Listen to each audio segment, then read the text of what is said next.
ପିଲାମାନେ ସମସ୍ତଙ୍କୁ ଆମର ଆଉ ଏକ ନୂଆ ଭିଡ଼ିଓରେ ସ୍ୱାଗତ। ଆଜି ଆମେ 28ଟି ରାଜ୍ୟର ନାମ ମନେ ରଖିବାର ସହଜ ଉପାୟ ଜାଣିବା।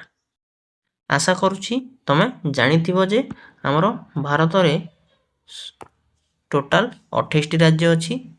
ତାହାକୁ ଆମେ ଅନେକ ଜାଗାରେ ତାହାର ମନେ ରଖିବାକୁ ପଡ଼ିଥାଏ, କିନ୍ତୁ ମୁଁ ସହଜ ଉପାୟ ବତେଇବି ତମେ ତାହାକୁ କେମିତି ମନେ ରଖିପାରିବ। ଦେଖ, ମୁଁ ପ୍ରଥମେ ଲେଖିଦେଇଛି ଆମକୁ 3 ଧାଡ଼ିର ଗୋଟିଏ ଏମିତି 3 ଧାଡ଼ି ମନେ ରଖିବାକୁ ପଡ଼ିବ। ଯଦି ତମେ ତାହା ମନେ ରଖିଦେବ ତାହେଲେ ଆପେ ଆପେ ସବୁଗୁଡ଼ିକ ନାମ କହିପାରିବ। ଦେଖ, ତାହାକୁ ଆମେ ଦେଖିବା ସେ 3 ଧାଡ଼ିଟି କ'ଣ। ଦେଖ, ସେ 3 ଧାଡ଼ିଟି ହେଲା ଏଇଟା, ଦେଖିନିଅ।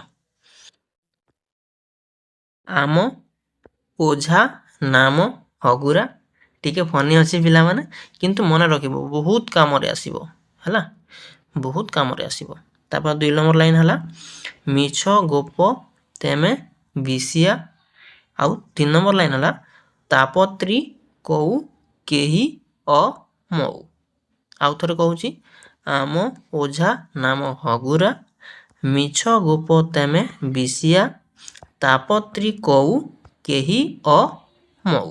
ତମେ ଯଦି ଏ 3ଟା ଧାଡ଼ି ମନେ ରଖିଦେଲ ତାହେଲେ ଆମର 28ଟି ରାଜ୍ୟର ନାମ ତମର ମୁଖେ ମୁଖେ ରହିଯିବ। ଯେମିତି ହେଲେ ଏ 3 ଧାଡ଼ିକୁ ତମକୁ ଘୋଷିବାକୁ ପଡ଼ିବ ପିଲାମାନେ। ଟ୍ରାଏ କରିବ ଯେମିତି ହେଲେ ଏହାକୁ ଘୋଷିବା ପାଇଁ। ଏବେ ଏଇଟା ତ ଅଲଗା ଅଛି। ତମେ କହୁଥିବ ସାର୍ ଏଇଟା ତ 28ଟି ରାଜ୍ୟର ନାମ ନୁହେଁ। ଦେଖ, ତମେ ଯଦି ଏଇଟା ମନେ ରଖିଦେଲ ତାହେଲେ ତମେ କେମିତି ଲେଖିପାରିବ 28ଟି ରାଜ୍ୟର ନାମ ତମକୁ ବତଉଛି। ଏହା ଯଦି ତମେ ମନେ ରଖିଦେଲ ତାପରେ ଦେଖ ଏଠିକି ଆସିବା, ଆଉ ତାହାକୁ ଆମେ ଗୋଟେ ଗୋଟେ କରି ଲେଖିବା। 28ଟି ରାଜ୍ୟର ନାମ କ'ଣ? ଦେଖ, ପ୍ରଥମ ଧାଡ଼ି ତମେ ଏହା ମନେ ରଖିଥିବ। ମୁଁ ଏବେ କହିଲି ଯେ ଆମ ଓଝା ନାମ ହଗୁରା। ତ ଆରେ କ'ଣ ଅଛି? ଆରେ ହେଲା ଆନ୍ଧ୍ରପ୍ରଦେଶ। ଜାଣିନ ବୋଲି ତମେ ଜାଣିନିଅ। ଆନ୍ଧ୍ରପ୍ରଦେଶ ଗୋଟେ ରାଜ୍ୟ ଅଛି ଆରେ। ସେମିତି ମରେ କ'ଣ ଅଛି? ମରେ ମଧ୍ୟପ୍ରଦେଶ।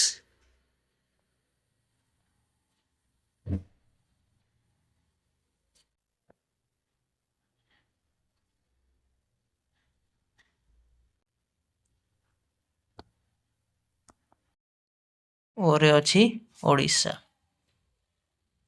ଝାରେ ଅଛି ଝାରଖଣ୍ଡ। ନାରେ ଅଛି ନାଗାଲାଣ୍ଡ। ସେମିତି ମରେ ଅଛି ମହାରାଷ୍ଟ୍ର।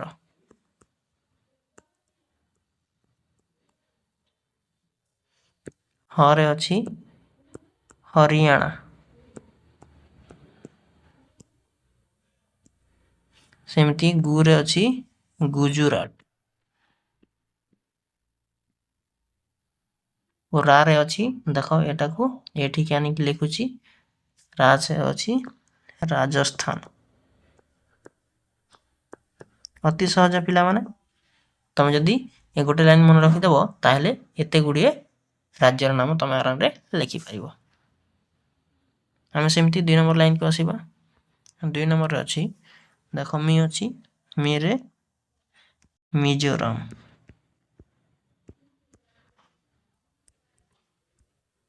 ଛରେ କ'ଣ? ଛତିଶଗଡ଼।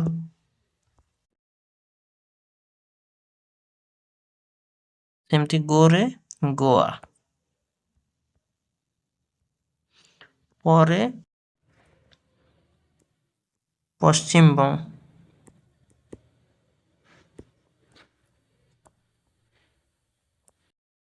ସେମିତି ତେରେ ତେଲେଙ୍ଗାନା।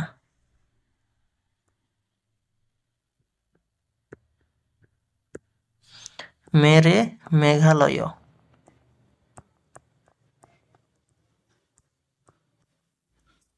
बीरे बिहार। सीरे सिक्किम। और आरे आसाम। ବୁଝିପାରିଲ? ତାପରେ ଆମର ଶେଷ ଧାଡ଼ିକୁ ଆସିବା। ଶେଷରେ ଅଛି ତା, ତାରେ ତାମିଲନାଡ଼ୁ।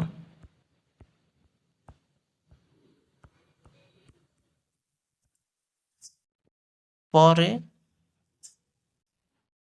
ପଞ୍ଜାବ।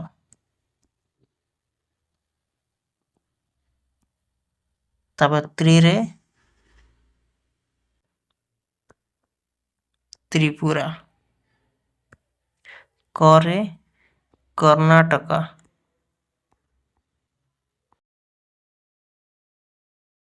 उरे उत्तर प्रदेश।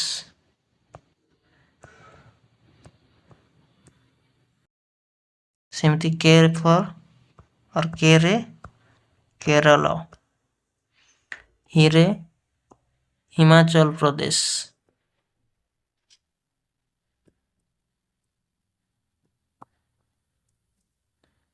अरे अरुणाचल प्रदेश।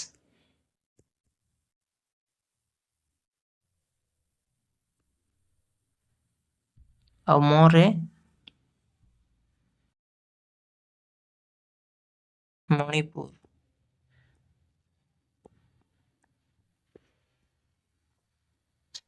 ଆଉ ଆମର ଶେଷ ଉରେ ଉତ୍ତରାଖଣ୍ଡ।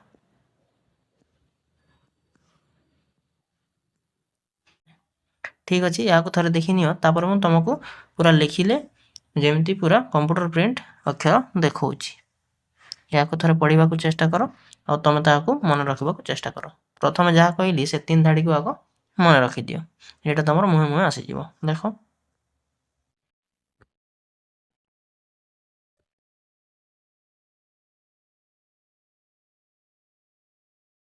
ଏଇଟା 2 ନମ୍ବର ଧାଡ଼ି, ଏଇଟା ଶେଷ ଧାଡ଼ି ଆଉ ଏଇଟା ମୋ ପ୍ରଥମ ଧାଡ଼ି।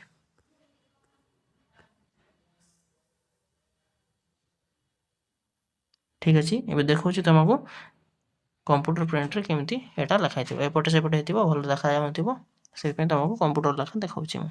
ଦେଖ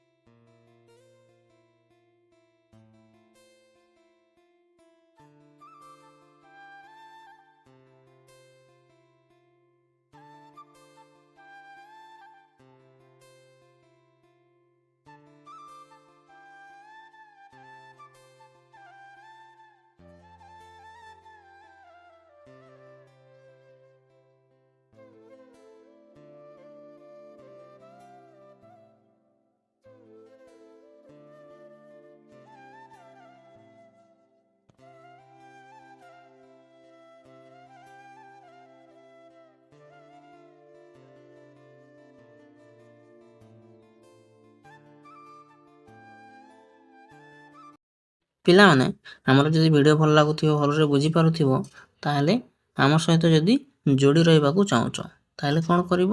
ଆମର ୟୁଟ୍ୟୁବ୍ ଚ୍ୟାନେଲ୍ ଇଜି ଲର୍ଣ୍ଣିଂ ଓଡ଼ିଆକୁ ସବସ୍କ୍ରାଇବ୍ କରିକି ରଖିବ। ଆମର ଭିଡ଼ିଓ ଭଲ ଲାଗୁଥିଲେ ଆମ ଭିଡ଼ିଓରେ ଗୋଟେ ଲାଇକ୍ କରିବ, ସାଙ୍ଗମାନଙ୍କ ସହିତ ସେୟାର କରିବ। ଠିକ୍ ଅଛି ପିଲାମାନେ, ଦେଖା ହେବା ପରବର୍ତ୍ତୀ ଭିଡ଼ିଓରେ।